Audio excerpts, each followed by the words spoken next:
Bom dia, igreja querida. Graça e paz. Amém? Da parte de Deus, nosso Pai e do Senhor Jesus sejam com todos. Deixa eu contar algo bom para vocês. Vocês estão vendo aqui? Acho que você pode pegar aqui para a gente, querido. O livro, Grande Conflito. Já tenho ele em minhas mãos. Esta é a versão que nós estaremos distribuindo. Ficou linda a capa, não é verdade? E nós vamos receber esta semana, na segunda ou terça-feira, já 48 mil exemplares. Amém? Então, a partir da próxima semana ali, a irmã Neuza, a equipe já vai estar se preparando para aqueles que quiserem já retirar os seus exemplares, se preparar para o Natal, dar de presente, né, para os seus familiares, para os seus amigos, seus vizinhos, enfim, aqueles que têm empresa para presentear os seus colaboradores. Que Deus abençoe você. Como igreja, nós vamos adquirir, com a graça de Deus, 200 mil exemplares. E uma boa parte desse número de livros, nós vamos doar, né? Todos nós estaremos participando ali, enfim, e vamos levar como igreja a uma cidade aqui que faz parte da nossa associação, que não tem presença adventistas, e vamos distribuir em todos os lares. Amém? Então nas próximas semanas a gente também vai saber da cidade, vamos começar a orar pela cidade também. E nós vamos então com um movimento ano que vem, como igreja, no final de abril, vai ser um grande impacto de esperança. Vamos com ônibus até essa cidade, vamos distribuir ali, para levar a mensagem do Senhor a um local, uma localidade, uma cidade que não tem presença ainda adventista. Amém?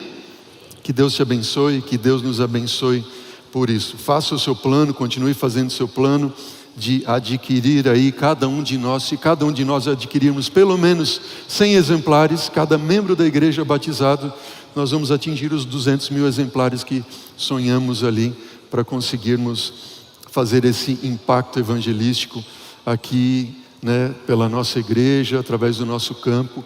E este é um programa da Igreja Adventista Mundial. A Igreja Adventista do Sétimo Dia em todo o mundo vai estar em 2023, 2024, distribuindo o livro Grande Conflito. Queridos, quero conversar um pouco com vocês hoje. Nós temos o nosso tema de estudo de hoje, né? O título da mensagem de hoje é Salvo não perdido. Salvo não perdido ou salvo não?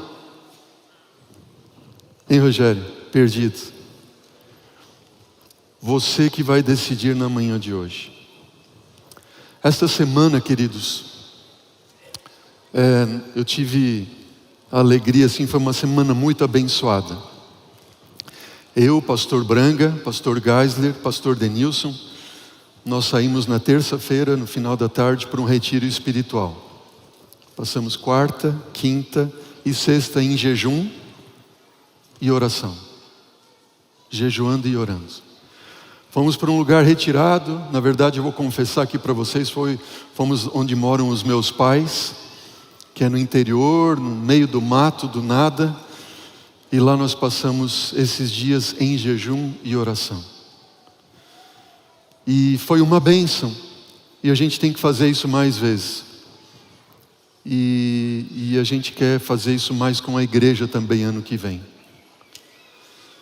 E nessa semana ali, clamando a Deus, orando e buscando a Deus, e jejuando e orando, sabe? Não sei se vocês têm noção, né, da responsabilidade que cai sobre os nossos ombros. No seguinte sentido: a tua vida, a vida de todos aqueles que nos assistem nesse momento, de alguma forma, nós como pastores aqui da igreja temos responsabilidade. E é algo muito sério, e isso eu sinto pesar sobre os nossos ombros, sobre os meus ombros. E eu fico pensando assim, eu sempre converso com os meninos ali, né? Eu digo meninos porque são meus meninos, né, que eu amo tanto. Esses jovens aí, o pastor Branga, o pastor Denilson, o pastor Geisler. Eu fico conversando com eles assim, que a nossa igreja, e a igreja adventista de modo geral, nós sempre promovemos bons programas, bons eventos. É ou não é verdade? A nossa igreja aqui, né? Um bom louvor, lindos corais, vocês viram hoje das crianças, toda semana, não sei se vocês repararam, né? Toda semana tem um coral aí, praticamente quase toda semana se apresentando. São lindos programas. A igreja, de modo geral, tem lindos e bons programas.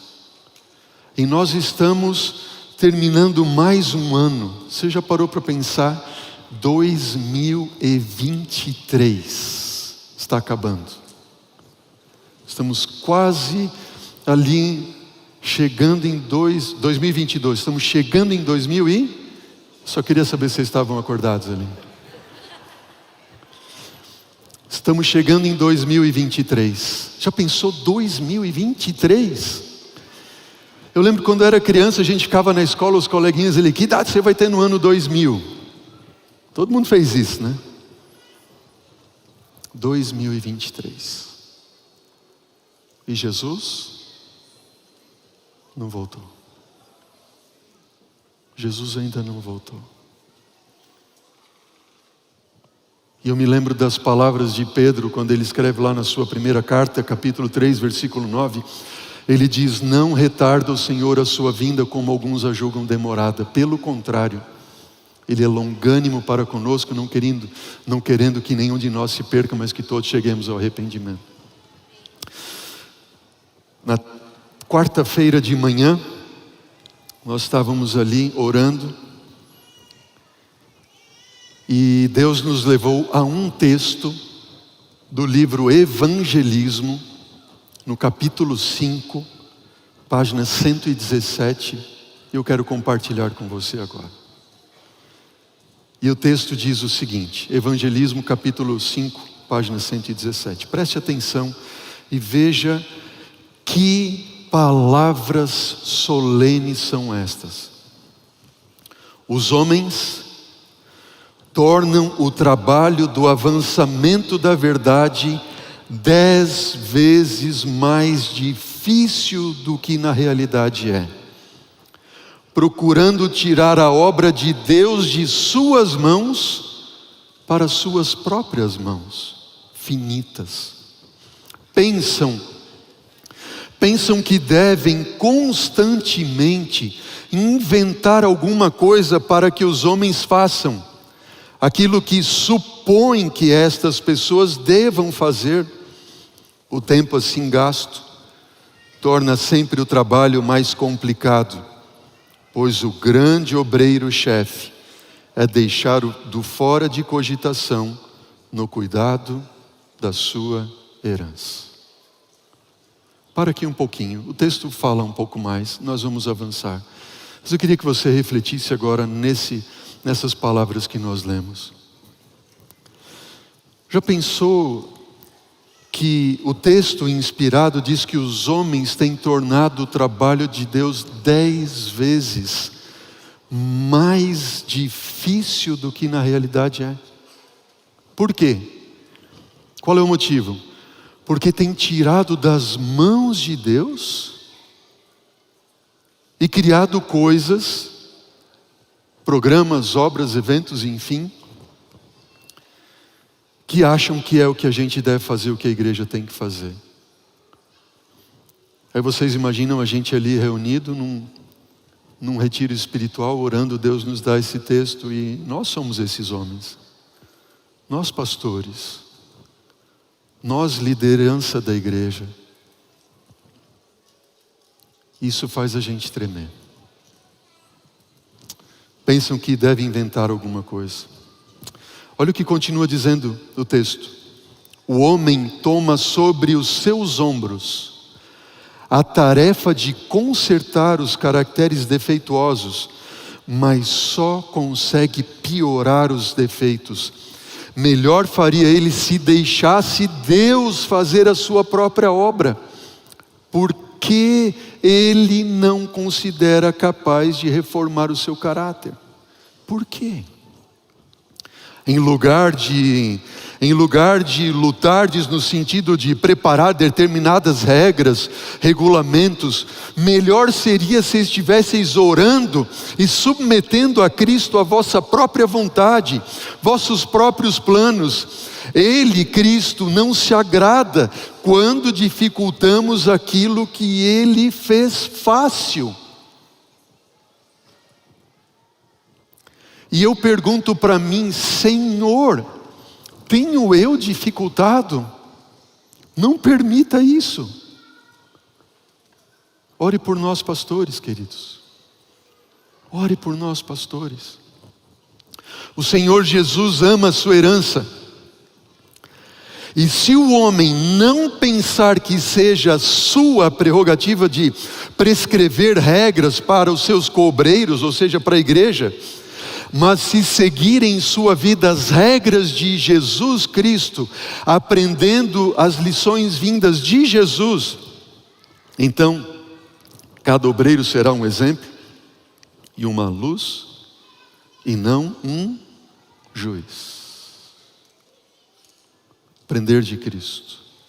A menos, olha esse texto, a menos que os em Curitiba, na Igreja Central de Curitiba. No texto original tem um risquinho assim, né? Ela está escrevendo para alguma igreja, mas isso vale para todas as igrejas. A menos que os em Curitiba, na Igreja Central de Curitiba, podem ajudar, sejam despertados ao senso de seu dever, não reconhecerão a operação de Deus quando se fizer ouvir o alto clamor do terceiro anjo, quando irradiar a luz para iluminar a terra, em vez de virem em auxílio do Senhor, desejarão cercear a obra de Deus, a sua obra, para atender às suas acanhadas ideias.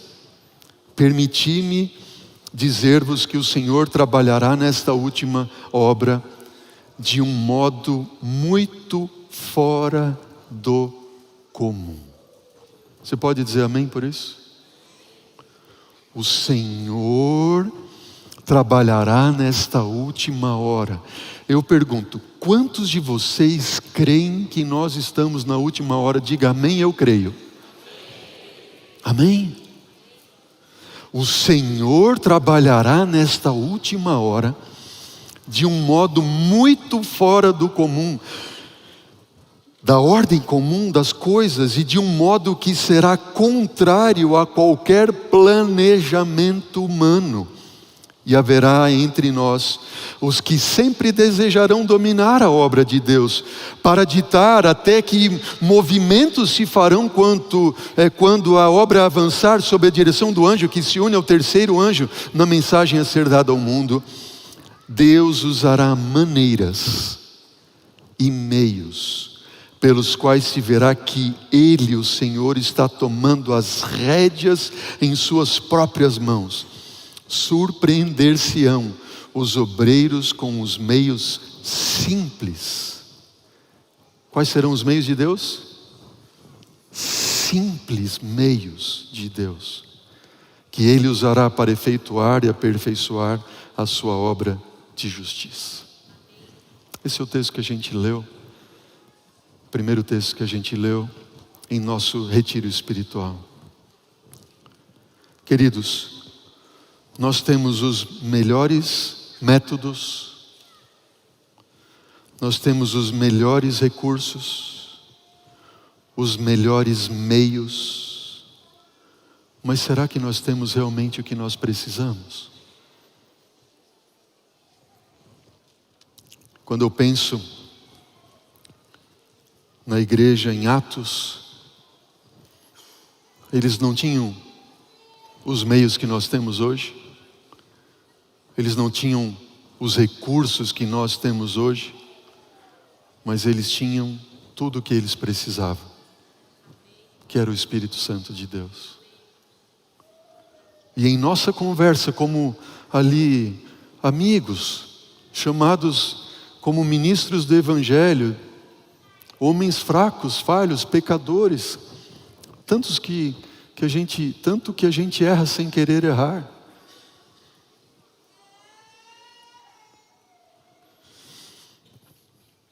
A gente pensa e pensou assim: Senhor, nós queremos experimentar em nossa vida, em nossa igreja,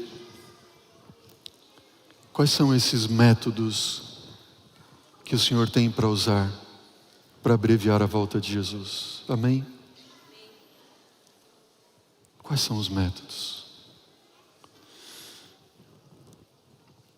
Ellen White diz no livro Ciência do Bom Viver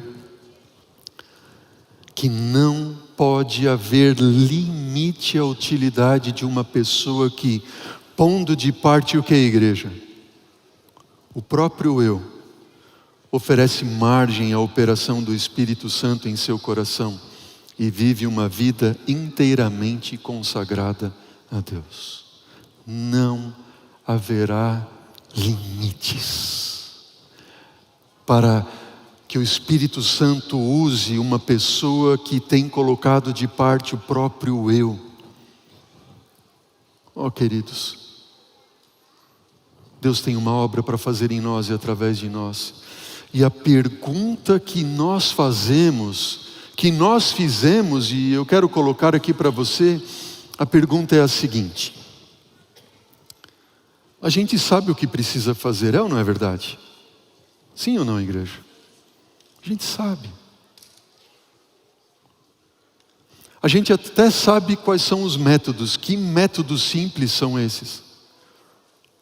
Contrários a tudo que a gente tem feito. É o método de Jesus. Olhe para Jesus, ande com Jesus, leia os evangelhos, você vai ver Jesus ali se misturando com as pessoas, na verdade, ganhando a simpatia delas, atendendo às necessidades das pessoas. Jesus então ganhava a confiança delas e dizia: segue-me, e as pessoas seguiam. O viver Cristo, o ser cristão de fato e de verdade, que é o chamado de Deus para você e para mim, é um chamado que envolve nós dedicarmos nossa vida completamente ao Senhor. Onde quer que nós estejamos, no nosso trabalho, seja qual for a tua ocupação, seja ali, Rafa, na frente do computador, entendeu, programando, seja na universidade, seja em qualquer lugar. E Deus nos tem dado nesse tempo, e eu tenho buscado em Deus e pedido: Senhor, eu sempre oro isso, igreja querida, eu peço que vocês continuem orando por nós. Eu encontro muitas pessoas que dizem: pastor, a gente ora por vocês, e eu agradeço a Deus por isso, porque são essas orações que nos sustentam e nos dão direcionamento. E eu sempre oro a Deus e pergunto: Senhor, pregar um sermão, já falei isso para vocês aqui outras vezes, não é difícil, a gente tem as ferramentas. Pede aí um texto bíblico, pastor, faz um sermão sobre o livro tal da Bíblia, ou sobre o texto tal da Bíblia. A gente sabe preparar, a gente foi treinado para isso, fomos escolados para isso. A gente tem as ferramentas, é a Bíblia, são os comentários, os dicionários bíblicos, grego, hebraico, enfim. Mas a questão não é essa, a questão é qual mensagem o Senhor tem para a igreja. E nós estamos estudando mensagem sobre o Sermão do Monte. E quanto mais eu tenho estudado sobre o Sermão do Monte, depois desse retiro espiritual dessa semana, em espiritual, nós conversando ali entre nós, colegas pastores, eu tenho percebido, queridos, que a mensagem do Sermão do Monte é, na verdade, uma mensagem de reavivamento espiritual singular, única, que Jesus deixou para nós. E se essa mensagem foi válida para aqueles tempos, para o tempo de Cristo, em todo o momento da história da humanidade, eu posso dizer para você que eu acredito, eu, André, pessoalmente, que Jesus, ao escrever e ao pregar o Sermão do Monte, e os apóstolos ali, discípulos, escreverem e relatarem esse sermão, Jesus tinha em mente nós hoje. Porque nós precisamos, como ninguém, de um reavamento e uma reforma de hábitos em nossa vida. Porque a gente sabe o que a gente precisa fazer, a gente conhece o que deve fazer, a gente entende o que deve fazer, a gente sabe que o Evangelho precisa ser pregado, que eu tenho que ser uma testemunha, que eu tenho que me envolver, que eu tenho que usar o método de Jesus, mas eu não consigo. É ou não é verdade? E a gente vem à igreja sábado após sábado, culto após culto, ano após ano, alguns 10 anos, 15, 20 anos, 30, segunda, terceira, quarta geração de cristãos adventistas do sétimo dia. Mas se a gente continua a mesma coisa, Cezão, tem alguma coisa errada. E isso me incomoda muito. Eu falo para mim como pastor. Eu sou pastor há alguns anos já, e eu não posso ser o mesmo pastor hoje que eu era ontem, que eu era o ano passado, o ano retrasado e assim por diante. Estamos juntos, igreja? Sim ou não? Faz sentido ou não? A gente está conversando aqui. Uau! O Sermão do Monte. Jesus pregando. Jesus nos dando as maiores lições de reavamento espiritual que jamais nós poderíamos receber. Ele próprio, e nós como igreja, e eu vou dizer assim, já houve movimentos em outros momentos da história da igreja, mas desde 2010 até aqui, já 12 anos, há uma forte ênfase em reavamento e reforma.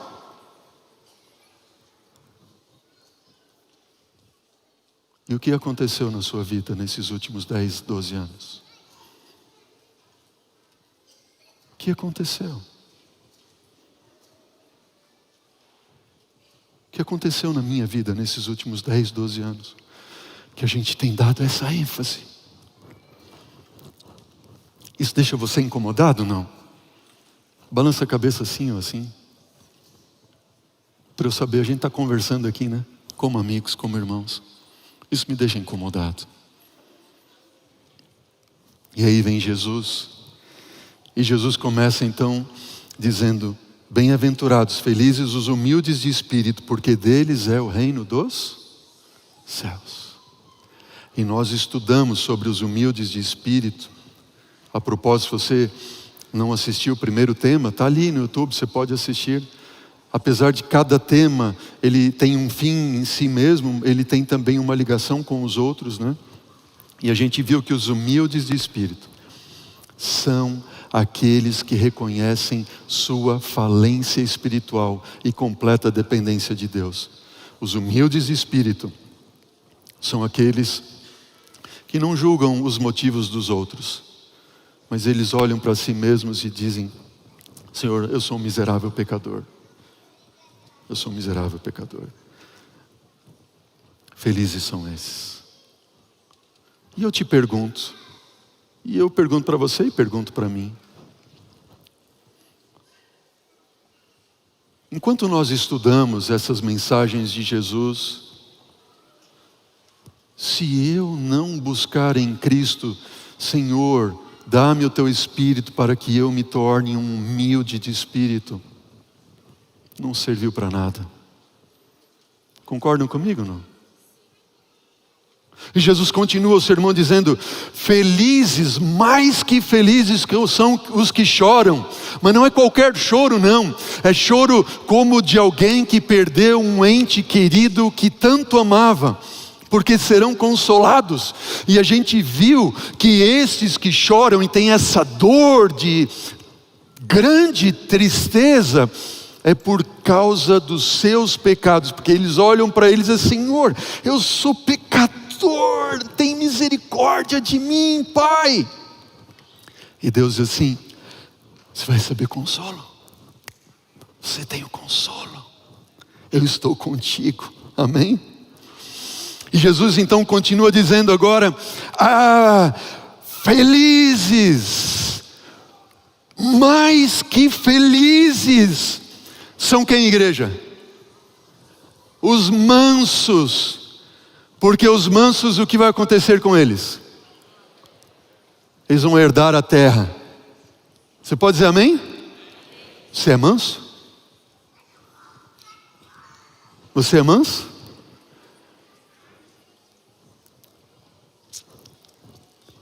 Porque só vai herdar a terra quem é manso. Só pode dizer amém então quem busca ser manso em Cristo. Concorda comigo ou não?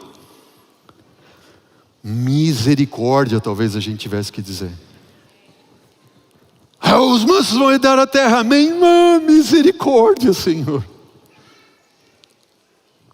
Que quando eu estou no trânsito ali, alguém cortou a tua frente,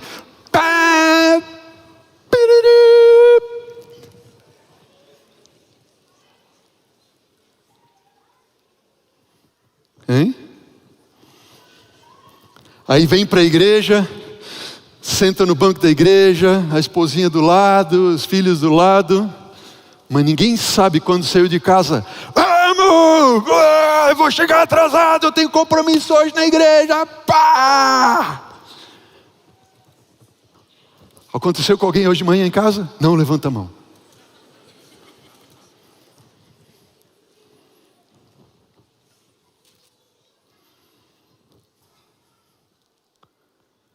Veja, Jesus diz, não eu, os mansos vão herdar a terra. E aí, eu sou ruim com a minha esposa, sou ruim, eu não sou, graças a Deus, amém, ora a Deus para não ser, e quando eu sou, eu peço perdão para ela, porque eu não sou perfeito, eu tenho sangue aqui do pecado nas minhas veias, é ou não é verdade? Você também tem, e a gente erra, a gente peca, a gente cai, a gente tem que pedir perdão, a gente tem que se arrepender, é ou não é verdade? Mas eu não posso ser ruim com a minha esposa, com meus filhos, com os meus funcionários. Se eu entro numa loja, se eu entro em algum lugar, vou brigando, vou xingando, vou arrebentando com tudo. Que testemunho eu dou? Qual o testemunho que eu dou? De que eu não vou para o céu. Porque os mansos vão para o céu. É ou não é verdade? Por isso, o tema de hoje para você refletir: salvo, não perdido, salvo não perdido. Conta-se a história de que certa vez um indivíduo estava condenado à morte por um crime que havia cometido, e ele pediu clemência ao governador, e o governador escreveu um bilhete então para o carcereiro, e nesse bilhete estava escrito: soltar, não matar. E agora, como é que você interpreta esse escrito aí? Tem duas formas de você interpretar esse escrito. Quais são elas? Soltar, não matar, ou soltar não.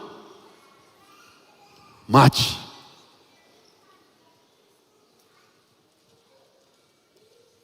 Uma vírgula. Vida ou morte. Salvo não. Salvo não. Perdido. Quando é que você poderia ou pode afirmar salvo não, perdido? Quando eu não sou manso. E o que significa ser manso? Dr. Lloyd Jones, um grande teólogo cristão, ele diz que a mansidão é, em essência, a verdadeira visão que temos de nós mesmos e que se expressa na atitude e na conduta para com os outros. Como é que eu trato os outros? Eu conheço gente que trata muito bem os outros fora da sua casa.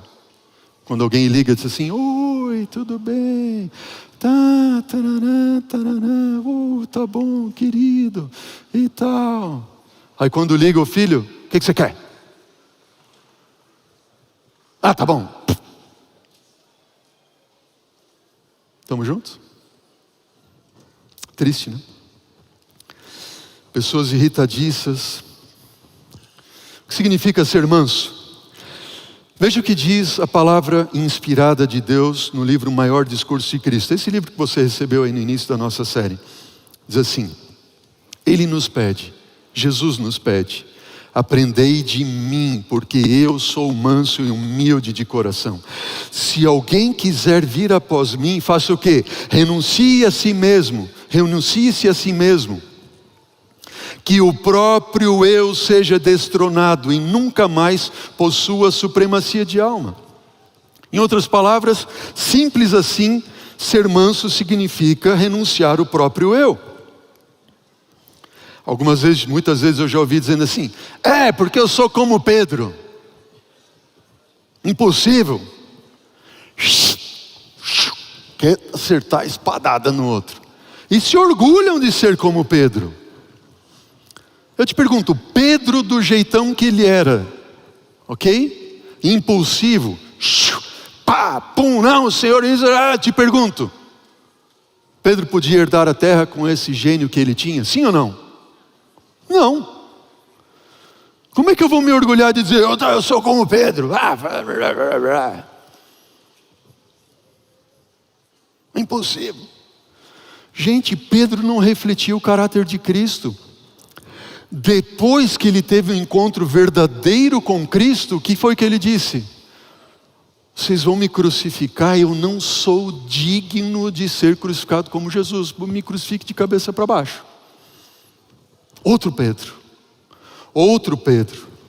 Olha o que diz esse texto, ainda do livro Maior Discurso de Cristo, diz assim: a altivez, o orgulho, ao ser altivo, ok, supremacia própria, em que nos gloriamos, eu faço, eu não sei o que lá, porque eu contestei, porque eu não sei o que lá. Essa altivez, a sua supremacia própria, são vistas em sua verdadeira vileza, na sua forma mais degradada que tem, como testemunhos de que servem a quem? Serve a quem? Satanás.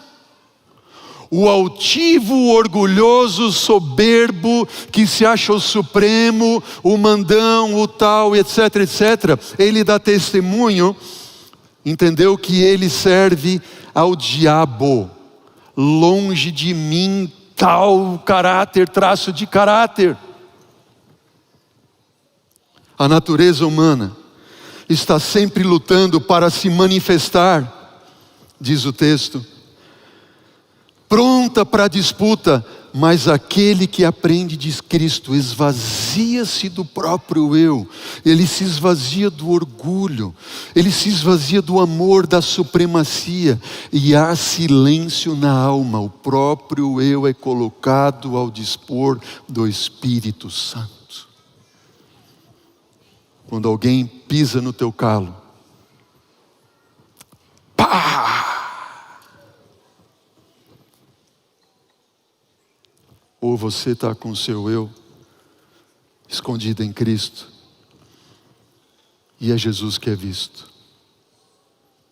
E eu? Jesus disse: deixo-vos a paz, a minha paz vos dou.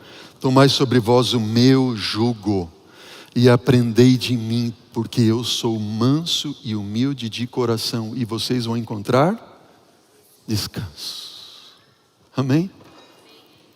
O maior fardo que nós carregamos é o fardo do pecado. E Jesus disse: você não consegue carregar, o teu eu é terrível, o pecado te destrói, vai continuar te destruindo, mas toma sobre você o meu jugo, a minha canga, aquela do boi ali, lembra ali que os dois andavam assim? E Jesus, como o boi fortão ali, então ele vai carregando, e a gente não precisa mais, porque a gente não consegue suportar o jugo do pecado que está sobre nós. É o amor, olha só, é o amor do próprio eu que destrói a nossa paz. Tem alguém aí que está sem paz? Impulsivo? Enquanto eu está bem vivo. Esse texto aqui para mim foi extraordinário. Quando eu li, enquanto eu está bem vivo, estamos continuamente prontos a preservar o eu da mortificação e do insulto. Quando o eu está bem vivo, a gente quer preservar ele de sofrer, de ser insultado.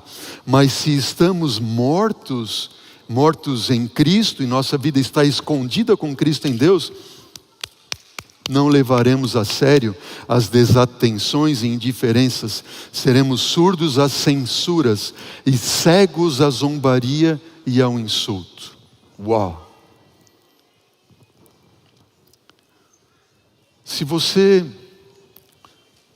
tocar num morto, se você apertar um morto, se você insultar alguém que está morto, vai fazer sentido para o morto algum? Ele vai se incomodar? Não. Quando fazem afrontas contra nós, quando nos desafiam, quando nos ferem, se nós sentimos, é porque o eu não está morto, não está escondido em Cristo. Para nós refletirmos. Paulo entendia muito bem isso, e ele lutou muito. Você conhece a história de Paulo, da vida de Paulo. Ele diz assim: já estou eu crucificado com Cristo. Ele disse lá, quando escreveu aos Gálatas, e vivo não mais o eu, mas Jesus vive em mim. E a vida que agora vivo na carne, vivo na fé pelo Filho de Deus, o qual me amou e se entregou a si mesmo por mim. Amém? Você já viu algum pregador dizendo no púlpito: eu sou um miserável pecador? Já viram, né? Vários. Inclusive eu já falei várias vezes. Mas eu posso dizer aqui no púlpito: eu sou um pecador miserável, eu sou terrível e tudo mais. Mas a gente sai daqui e vira o corredor ali na esquina, e se algum irmão aponta o dedo na nossa cara e diz assim: você, pastor, é um pecador miserável, a vontade que dá é de... é ou não é? Que a gente aceita a nossa visão de nós mesmos, mas quando alguém fala, a gente não aceita. É ou não é assim? O que acontece? Alguma coisa está errada. Alguma coisa está errada.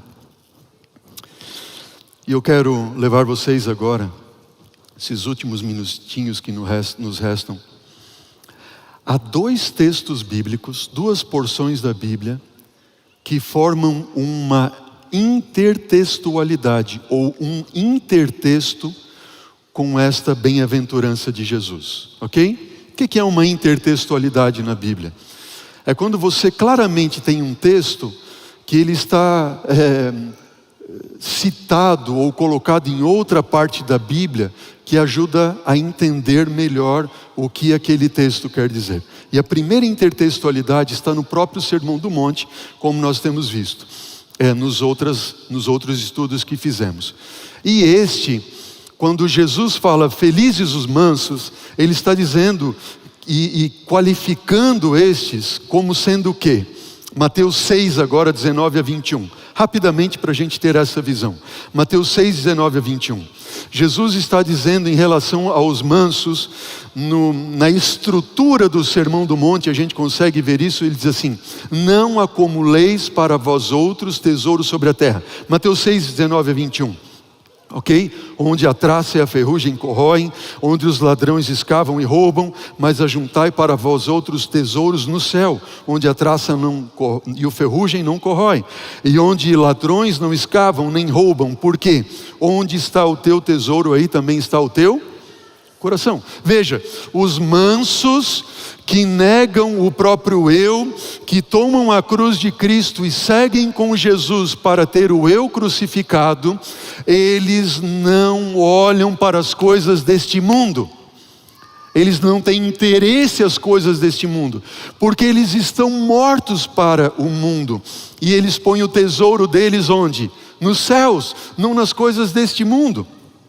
Certa vez eu conversava com um empresário, depois de fazer ali uma explicação na igreja em relação que nós devemos dizimar de tudo que é bênção recebida. E ele veio me cobrar: mas pastor, eu não posso dizimar do lucro da minha empresa. Aí eu disse assim para ele, mas por que não? Não, porque a empresa é uma coisa e eu sou outra. Eu sou uma pessoa, a empresa é uma empresa. Eu disse assim, mas a empresa pertence a quem? Ele disse assim, a empresa é minha, eu tenho sócios, e porque eu tenho sócio eu não posso, tal. Ele disse assim, mas a empresa pertence a quem? Não, mas tal. Ele não entendeu que a empresa dele é de quem? Não é dele, ele é só um mordomo. É de Deus. Não, mas eu não posso, não tem como eu dizimar, porque não sei o que lá, porque eu reaplico, porque daqui a alguns anos, quando a empresa atingir um platô, tal, aí então eu vou poder dar o dízimo. Eu disse, a tua empresa nunca vai atingir esse platô. É verdade. E pensa um camarada que ficou brabo comigo. Um grande empresário, uma grande empresa. Eu disse assim para ele, querido, eu não entendo como você, que é um grande empreendedor, uma empresa que tem um faturamento anual de cerca de 6 bilhões, não é uma empresa, várias empresas, tem faturamento anual de cerca de 6 bilhões, como você me disse, de você ser um grande empreendedor, um grande investidor, um grande homem de negócios, você está pensando e colocando a tua vida nos tesouros dessa terra? Como é que você, um grande investidor, não investe no céu? Investir no céu é investir em almas para Jesus. Porque cada centavo que nós devolvemos para Deus das bênçãos que Ele nos dá, é revertido em almas que são ganhas para Cristo, sim ou não? Sim, porque se tem um pastor aqui, se tem uma igreja, se tem alguém pregando, se tem um estudo bíblico, isso tudo é através dos dízimos e das ofertas. Pastor, não vamos conversar mais, chega. Eu disse, tá bom. Passaram-se uns 3 anos, e eu não tinha mais visto esse camarada, tinha sido transferido para outro lugar, enfim, não importa onde, nem de onde. Esse indivíduo me ligou, dizendo, pastor, o senhor tem tempo para me atender? Eu disse, tenho. Tudo bem e tal. Eu disse, pastor, eu estou te ligando para te pedir perdão. Eu disse, perdão por quê? Não, porque você foi usado por Deus para me ensinar isso assim. Pastor, as minhas empresas quebraram, eu tinha não sei quantos milhões assim, não sei o que lá e tal, quebrou tudo, pastor. O que o senhor falou aconteceu. Eu disse, pastor, eu tenho que te pedir perdão. Eu não reconheci que a empresa era de Deus. Meus olhos estavam aqui e não estavam no céu. Pastor, eu me arrependo. E se Deus me der, Deus deu. Se Ele me der de novo, amém. Se não me der, não importa. Tudo que Ele me der de bênção recebida, eu vou devolver ao Senhor. O manso, ele não tem os olhos na terra. Ele tem os olhos onde? No céu. Tudo que ele faz aqui, ele pensa no céu. Amém? Tudo. Aqueles que não se preocupam com aquilo que colocam diante dos olhos, esses não são mansos, porque Jesus disse em Mateus capítulo 6, versículo 22 e 23, no Sermão do Monte, Jesus disse, são os olhos a lâmpada do corpo, se os teus olhos forem bons, todo o teu corpo será luminoso, se porém os teus olhos forem maus, todo o teu corpo estará em trevas. Portanto, caso a luz que há em ti sejam trevas, que grandes trevas serão? Os mansos, eles cuidam daquilo que eles põem diante dos olhos. Eles colocam o seu coração, o seu tesouro nas coisas do céu, almas para o reino de Deus, e eles cuidam com aquilo que vem. E quando Jesus fala isso, nós temos um salmo, o Salmo 101, que diz claramente, diz o seguinte, Salmo 101, versículo 1 a 7, cantarei a bondade e a justiça, a ti, Senhor, cantarei, atentarei sabiamente ao caminho da perfeição. Quando virá ter comigo, Senhor? Portas adentro em minha casa terei coração sincero, não porei coisa injusta diante do quê? Dos meus olhos. Aborreço o proceder dos que se desviam, nada disso se me pegará. Amém? Os mansos cuidam daquilo que eles contemplam. Não vou colocar coisa injusta diante dos meus olhos. Alguém poderia tomar essa decisão agora e dizer comigo, não vou colocar coisa injusta diante dos meus olhos? Quem que eu gostaria de dizer? Não colocarei coisa injusta diante dos meus olhos. Você pode repetir? Não. Amém. Tome essa decisão. A tentação é grande. Mas quando você for tentado, lembre-se, eu não vou colocar coisa injusta diante dos meus olhos. Não. Todos devem vigiar os sentidos, caso contrário, só Satanás conseguirá vencê-los, pois eles são as vias, os sentidos são as vias de acesso à mente. Você deve se tornar uma fiel sentinela dos seus olhos, ouvidos e todos os sentidos, se quiser dominar a mente e impedir que os pensamentos fúteis e corruptos manchem a sua mente. Só o poder da graça pode realizar essa tão desejável obra. Amém? Não colocarei coisa injusta diante dos meus olhos. Eu vou colocar o meu coração puro e sincero nas coisas do céu, nos tesouros do céu. E por último, Jesus disse, Mateus 20, versículo 24 do capítulo 6, ninguém pode servir a dois senhores, porque ou há de aborrecer a um e amar o outro, ou se devotará a um e desprezará o outro. Não se pode servir a Deus e às riquezas. O manso não tem coração dividido. Ele está inteiramente ligado a Cristo. Queridos, Satanás está continuamente procurando vencer o povo de Deus. Você é povo de Deus, o diabo quer te destruir, quer acabar contigo. E Satanás está procurando destruir-nos. E como ele quer fazer isso? Derrubando as barreiras que nos separam do mundo. Todos os que não são decididos seguidores de Cristo são servos do diabo. No coração não regenerado, há amor pelo pecado e disposição para acariciá-lo e para desculpá-lo. Queridos, o manso, ele não tem o seu coração ligado às coisas da terra, mas ao céu. O manso, ele ama. O manso, ele não tem o coração dividido. O manso, ele cuida daquilo que coloca diante dos seus olhos. E por último, o intertexto último que eu quero falar para vocês está no Salmo 37. Abra agora sim sua Bíblia no Salmo 37. Abra lá. E nós vamos ler aqui somente alguns versículos. Salmo 37. E olha o que diz a palavra do Senhor no versículo 10 e 11, Salmo 37, verso 10 e 11, diz assim: mais um pouco de tempo e já não existirá o ímpio. Procurarás o seu lugar, o lugar do ímpio, e não o acharás. Mas os mansos, o que vai acontecer com eles? Eles vão herdar a terra e se deleitarão na abundância de paz. Está vendo que o salmista está falando dos mansos? Que Jesus está se referindo, isso se chama intertextualidade.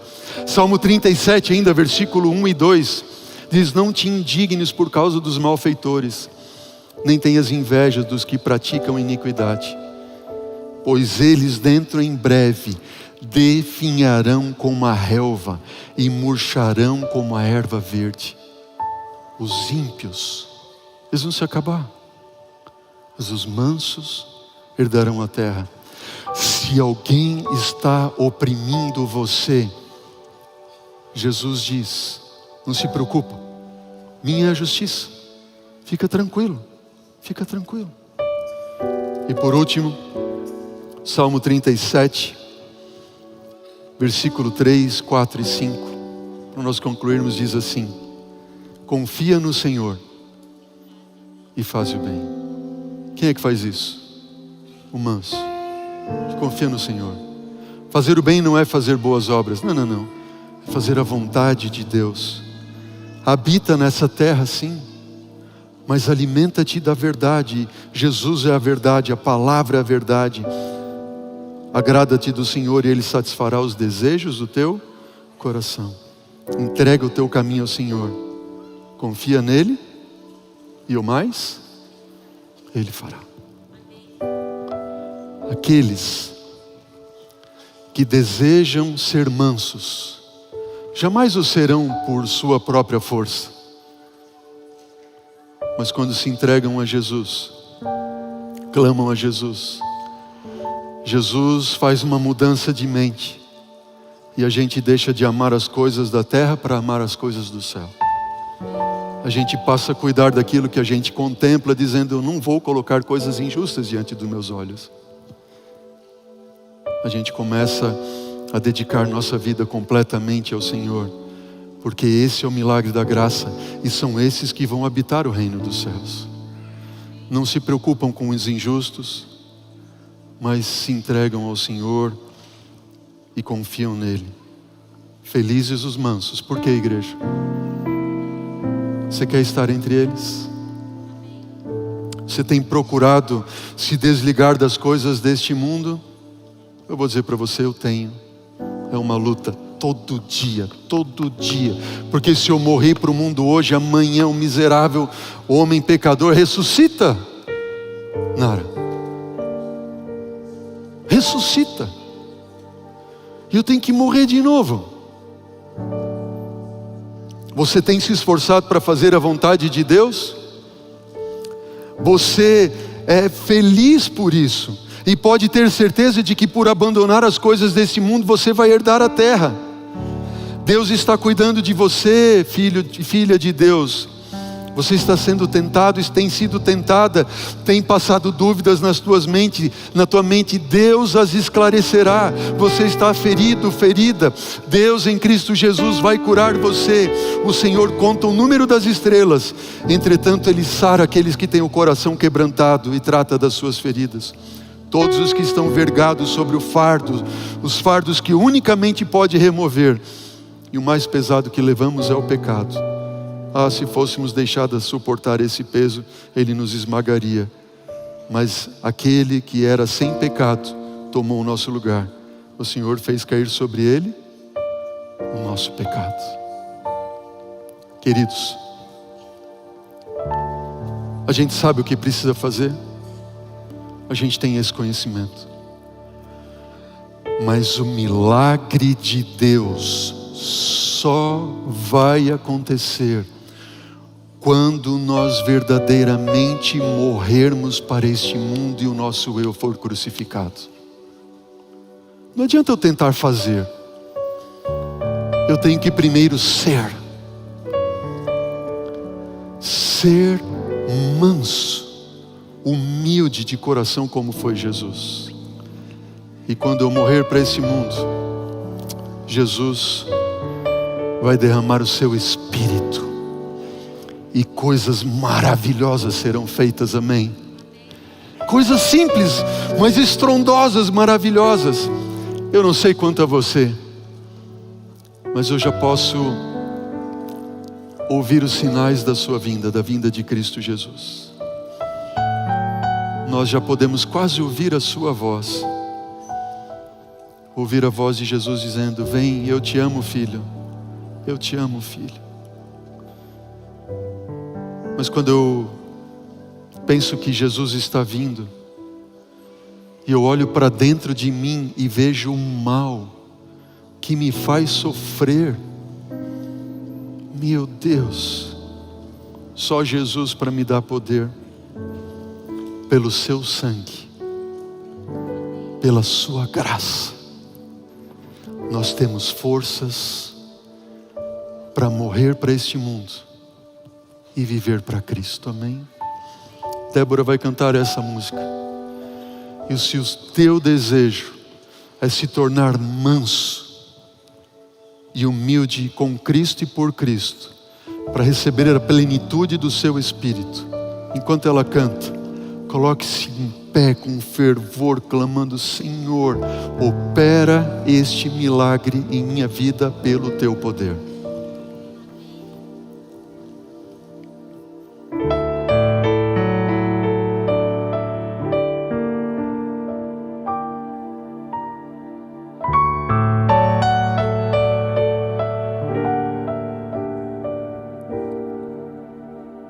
Posso ver os sinais de sua vida, posso ouvir o som de sua voz,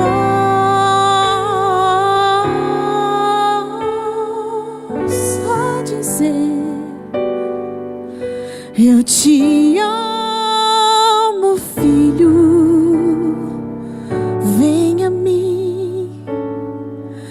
Eu não posso mais viver sem ti.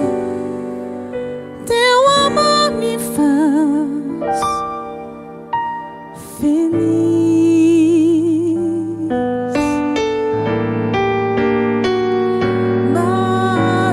quando penso que Cristo está vindo, e olho então para dentro de mim,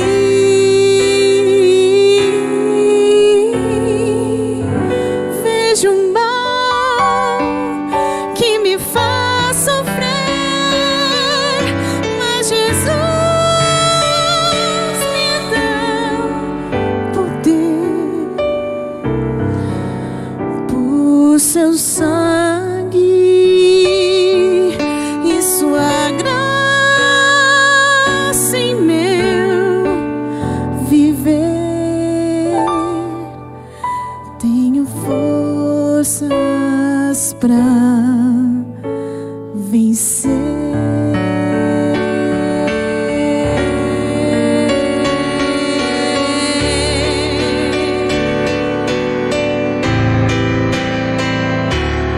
Eu vejo o mal que me faz sofrer, mas Jesus me dá poder. O seu sangue, sua graça em meu viver. Tenho forças pra vencer.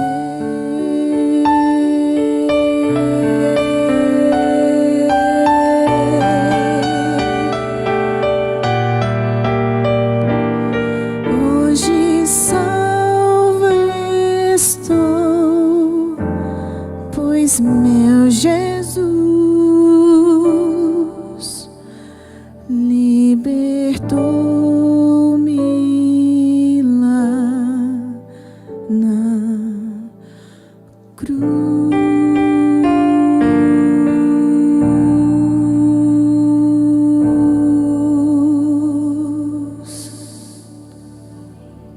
Pai querido,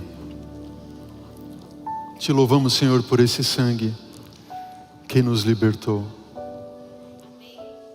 Tudo que nós ouvimos aqui, Pai, é verdade quando a gente olha para dentro de nós mesmos e vemos o pecado que nos faz sofrer. Quão dessemelhantes de Cristo nós somos, Senhor. Ó Pai, tenha misericórdia de nós. E que o Espírito de Cristo, manso e humilde, se desenvolva em nossa vida, em nosso caráter. Ajuda-nos a morrer, Senhor, para as coisas deste mundo. E assim estarmos aptos para receber o Teu Espírito na sua plenitude. E assim vermos Jesus voltar e podermos juntos herdar a terra. Te pedimos em nome de Jesus, Senhor. Amém, Pai.